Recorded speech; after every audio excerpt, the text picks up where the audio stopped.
Hello, Cherie Hanson here. Thank you so much for watching my video. I deeply appreciate you doing that.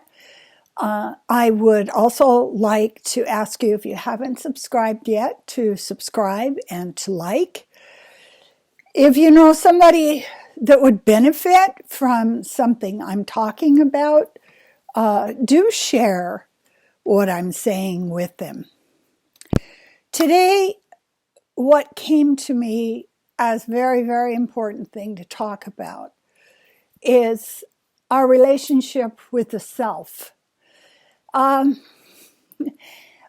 I think what we need a relationship counselor to come in and work with us on how we treat ourselves. It's very important. A lot of us are missing what we're doing to ourselves. Let's take, for instance, the body.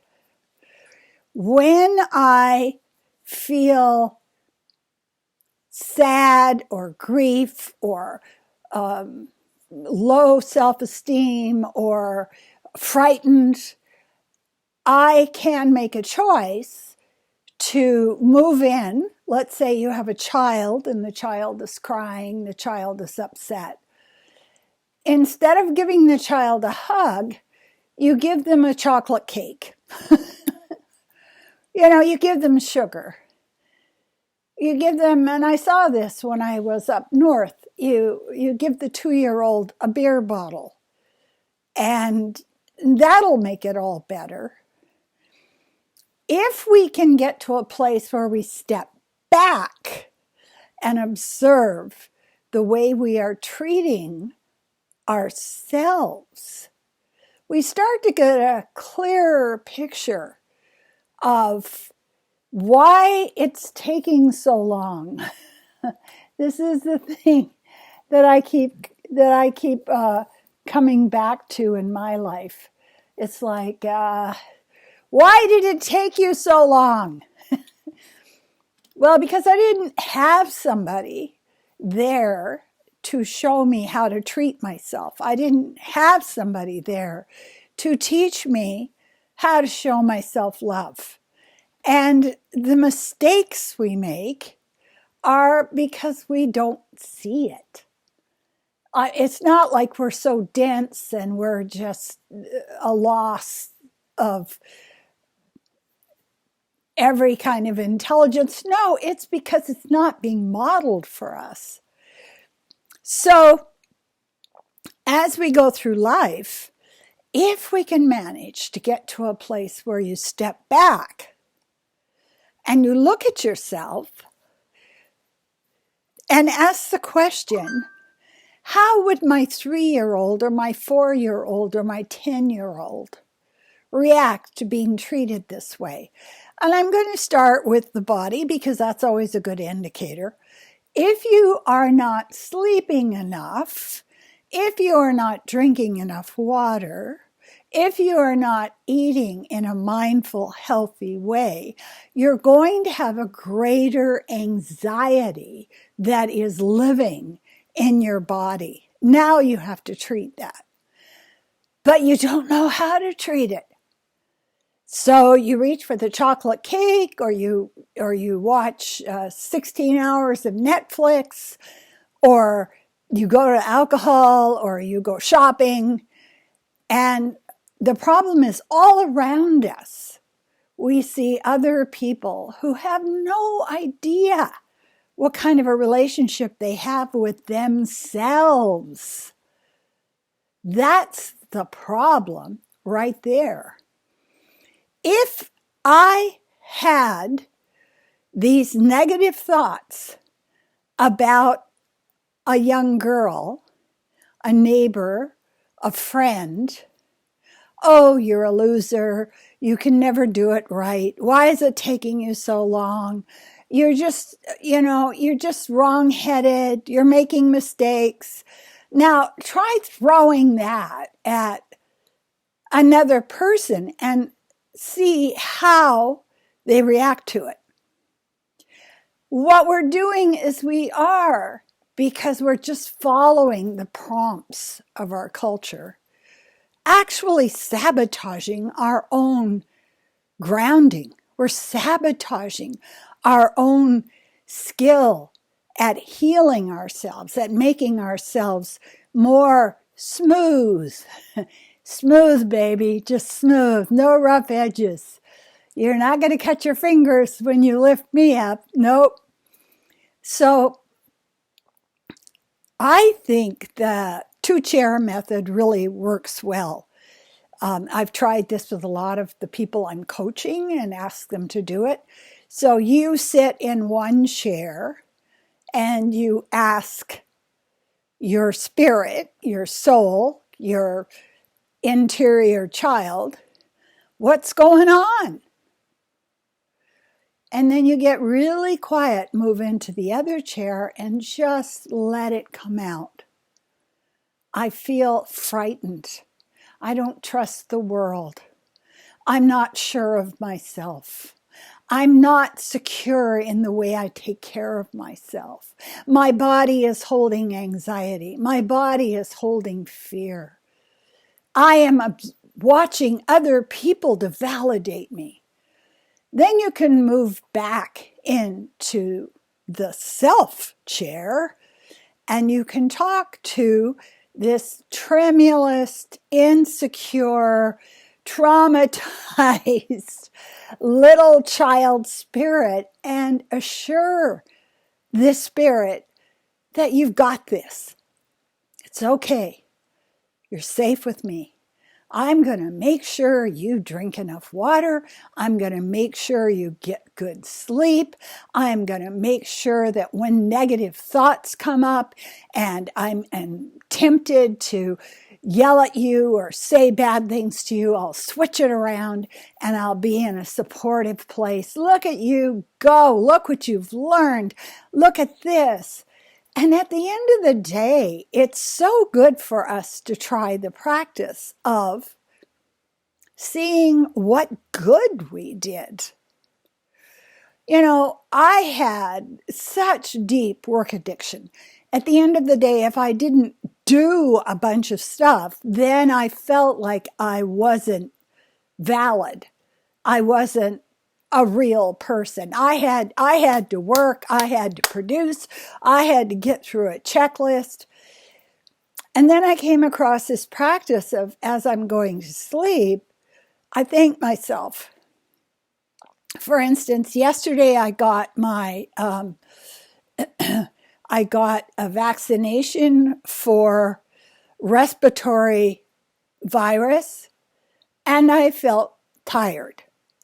So as I'm going to sleep, I say to myself, you did such a good job of taking care of your body today. Look at what you did. You wire brushed your cat until he was purring and just melting into a puddle of purr. You ate really well. You didn't go to food to make up to you what's wrong with you. Hey, I'm going to make up to her what's wrong with her, and I'm going to sabotage her with that. Here we go. No, I made good choices. I had a nap. I was in a place where I could feel what my body needed, and I did what my body needed. So I consciously send that message to myself because I am so focused on having a good relationship with myself. Really good. Do I feel safe with me? Yes. I always feel safe with me. Do I trust my choices? Yes. I always trust my choices. Am I in a place where I want somebody outside of me to make me feel better? No, I do not, because I have me. I have this person to take care of me. I am a grown-ass adult who can take care of the self. So this is the first place we start, is we need to objectively look at the relationship with yourself. How are you treating yourself? What are you saying to yourself? What are you doing to make yourself feel calm and protected and loved and in a place where you're just really secure with your choices? And all the negative bad mouthing and taking a whip out and taking the flesh off of your back with criticism never helps us grow into a place of trust with ourselves. So when you start this new life, as we are stepping into it, be in a place where you consciously look at your relationship with yourself. What choices did I make? I made these choices. These were good choices. I made really good food for myself. I rested when I was tired. I found a way to make myself at peace with whatever is going on. It doesn't have to be perfect. No, there are waves, there are earthquakes, there's a trembling, but I am like the early French explorers that went out in canoes on a river and you didn't even know where it was going. There's no map for this. Where am I headed? The voyageurs are out there. I trust my ability to stay balanced in my canoe. And when a challenge comes up, I'll deal with it in a wise and loving way. So, tomorrow when you get up, I want you to really look at what your relationship is with yourself and move into the place of parenting, of caring for, of being your own guardian angel. And look for the good. Look for the good choices. Perfection is impossible because we got born into this body. Just give it up. It's not going to happen. Except when you make a good choice. And that's perfect enough. Absolutely perfect enough. How do I show love to myself? Let me look at how I treat myself. Body first. Take care of that. And next comes taking care of your spirit. Taking care of how you are manifesting your life. Look at you go. You got through that. I trust you now, I say to myself. I don't say it out loud because, I don't want anybody to come and take me away. But that is what I'm really honed in on right now because we're headed. I got today, February. I was just like, February is going to come in. It's going to be so ferociously energetic that we really need to calm ourselves down and take care of ourselves to get through it. There may be a waterfall and we're in our canoe, but you know what? We know how to balance and get through the rapids. So, thank you so much. If you want a channeled reading, I do have a very clear channel. I can see things that you're struggling with right away. I see it right away, and it's very accurate. I can help you, so get a hold of me for a reading. Thank you. Like, subscribe, and share.